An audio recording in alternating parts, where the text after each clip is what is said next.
This is an extract from the Leader podcast hosted by me, David Marsland. Find us wherever you stream your podcasts. Lizzie, it's not the best day for Buckingham Palace, is it? No, it's not. And this series that Harry has co-produced with Oprah Winfrey is the kind of latest in a series of revelations that he has made about his upbringing, about the death of his mother, and about the events that led to him and Meghan leaving stepping down as senior royals and leaving the country. I mean, obviously, all of us are fairly familiar now with the kind of bombshell interview that they did with Oprah.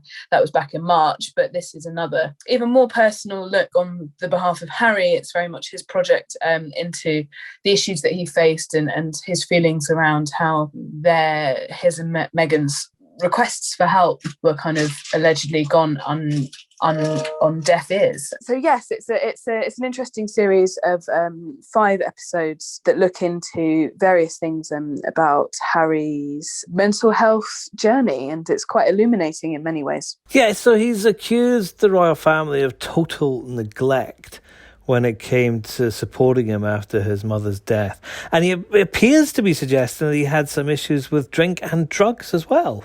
Yeah, so his narrative is obviously his mother died when he was 12, and his accusations are that that was never really dealt with. And in the past, he has spoken about how he didn't think that him and William walking behind her coffin, grieving so immediately after her death in such a public way, was something that anyone should have to do. And this series kind of delves deeper into the immediate after effects. He says that he was using drink and drugs to kind of mask his true emotions and to not feel so heavily about the trauma that he experienced. As people will remember, looking back at Harry's kind of younger years, there was several stories and reports at the time of fairly debauched behaviour.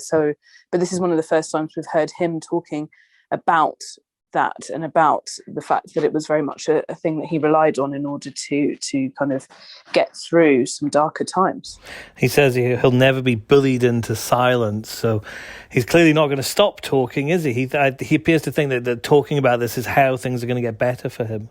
Yes, and he also specifically addresses the fallout and the aftermath of the Oprah interview back in March, and says that Meghan and he thought that it was an authentic and truthful way to deal with the issues, which I think many would kind of question as to how you could think that would be the case, going on such a huge platform and discussing very personal and intimate details about your family. I don't know if that would ever be kind of surefire way to heal a rift. But yeah, look, I think he doesn't show any signs of wanting to not talk about this anymore, and he clearly I do think it comes from a good place in some ways. I think he wants to help other people. That's the whole point of this series, is to talk about mental health. And obviously we have other people, high profile people, notably Lady Gaga and actress Glenn Close in it, talking about their issues and what they've had to face in their life. And I think